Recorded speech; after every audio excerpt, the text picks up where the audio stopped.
అదరకొట్టే కారం రంగు రుచి ఆచి కారం పొడి. కోడిపందాల బర్రెల వద్ద మహిళలు ఎంజాయ్ చేస్తూ ఉన్నారు. ప్రస్తుతం ఒక్కసారి మనం విజువల్స్ లో చూడొచ్చు. చిన్న బజార్ పెద్ద బజార్, అదే దాదాపు కోడి పందాల వద్ద సాధారణంగా ఏ కోడి గెలుస్తుందా అని వేస్తూ ఉంటారు డబ్బులు. కానీ ప్రస్తుతం ఏదైతే ఆ చిన్న బజార్ పెద్ద బజార్తో ఆడుతూ కూడా ఒక ఎంజాయ్ చేస్తూ ఉన్నారు. ప్రస్తుతం మనం విజువల్స్లో చూడొచ్చు. అత్యధికంగా ప్రతి ఒక్కరు కూడా చిన్న బజార్ వైపు వేశారు. ప్రస్తుతం చిన్న బజార్ వైపు అత్యధికంగా వేయడం జరిగింది. చూద్దాం ఏది వస్తుంది అనేది, ఎందుకంటే వీరంతా కూడా ఉత్కంఠగా ఎదురు చూస్తూ ఉన్నారు. చూద్దాం చిన్న బజార్ మొత్తం చూడొచ్చు. ఒకసారి సందడి చూడొచ్చు. మేడం ఎన్నోసారి రెండోసారి గెలిచారు, ఎట్లా అనిపిస్తుంది జోష్?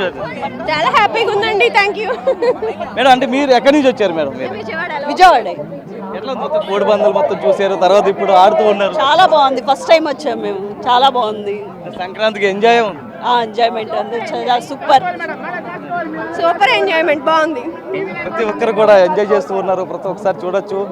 మహిళలు కూడా మొత్తం ఎంజాయ్ చేస్తున్నారు. అయితే ఇది ఒక్క చోటే కాదు, మొత్తం ప్రతి చోట కూడా ఒక ఎంజాయ్ భరితమైనటువంటిది ఎంజాయ్ చేస్తూ ఉన్నారు ప్రతి ఒక్కరు.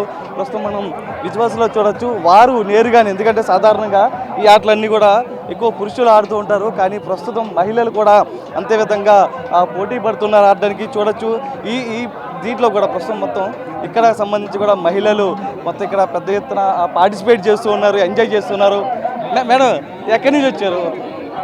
ఒక్కసారి అదే కొంతమంది దాదాపు ఎదురుగా ప్రతి చోట కూడా ఒక ఎంజాయ్ చేస్తున్నటువంటి విజువల్స్లో చూడొచ్చు. ఈ ఆటకు సంబంధించి సాధారణంగా అందరూ ఎంజాయ్ భరితమైన వాతావరణం ఉంటుంది. ప్రస్తుతం మహిళలు కూడా పెద్ద ఎత్తున ఇక్కడ పార్టిసిపేట్ చేస్తూ ఉన్నారు.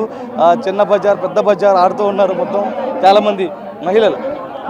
ఎక్కడి నుంచి వచ్చారు, ఎట్లా అనిపిస్తుంది మొత్తం గేమ్? మీరు చెప్పండి. సంక్రాంతికి ఎంజాయ్ చేస్తున్నారు? విజయవాడ నుంచి వచ్చాము మేము. ఎంత వచ్చినాయి ఇప్పుడు దాకా? ఎంత లేదు, ఇప్పుడే బిగిన్ చేస్తాం. వచ్చినాయి ఏమన్నా? వస్తూ ఉన్నాయి పోతూ ఉన్నాయి అంతే. గేమ్ ఇంత అంటూ పెట్టుకొని వచ్చాము సరదాగా అంతే. సంపాదించాలంటూ ఏం లేదు, టైం పాస్. ఎంత తీసుకొచ్చారు మేడం? ఎంతమంది తీసుకొని వచ్చారు? 3 రోజులు వచ్చాను. సో 15,000 దాకా తీసుకొచ్చాను. 20,000 సంపాదించాను. 20,000 సంపాదించాను ప్రెసెంట్. వస్తుంటే పోతుంటే అంతే. సో ఇంకా ఆడతారా? సాయంత్రం వరకు గేమ్ ఉంది, ఇంకా ఆడతారా?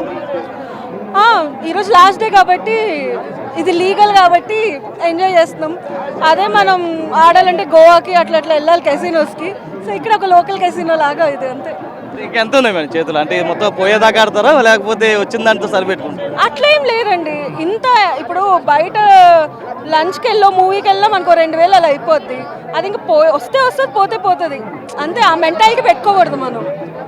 ప్రతి ఒక్కరు కూడా ఎంజాయ్ చేస్తున్నటువంటి చూడొచ్చు. మనం వాళ్ళతో మాట్లాడిన సందర్భంలో కూడా వాళ్ళు ఒకటే చెప్తారు, ఏదైతే అన్ని సరదాగా ఆడుకుంటాం 3 రోజులు కూడా ఎంజాయ్ చేస్తున్నాం, డబ్బులు వస్తున్నాయి పోతూ ఉన్నాయి అంతే తప్ప అది సీరియస్గా తీసుకో. ఎందుకంటే 3 రోజుల పాటు ఎంత ఎంజాయ్ చేస్తాం, పండగతో చుట్టాలతో వచ్చిన తర్వాత కూడా నేరుగా కోడి పందాలు తిరిగిస్తాం, అక్కడ బెట్టింగ్ పందాలు ఆడుతాం, తర్వాత ఇక్కడికి వచ్చిన తర్వాత కూడా ఎంజాయ్ చేస్తామంటూ కూడా చెప్తున్నటువంటి పరిస్థితి కదా. మొత్తం మీద అటు ఉమ్మడి కృష్ణా జిల్లా వ్యాప్తంగా కూడా మహిళల పాత్ర కూడా అత్యధికంగా ఎంజాయ్ చేస్తున్నటువంటి బర్రెల వద్ద అయితే కనిపిస్తుంది. వీడిపోతుంది హోసన్నతో నరసింహ, బిగ్ టీవీ, ఈడుపుగల్.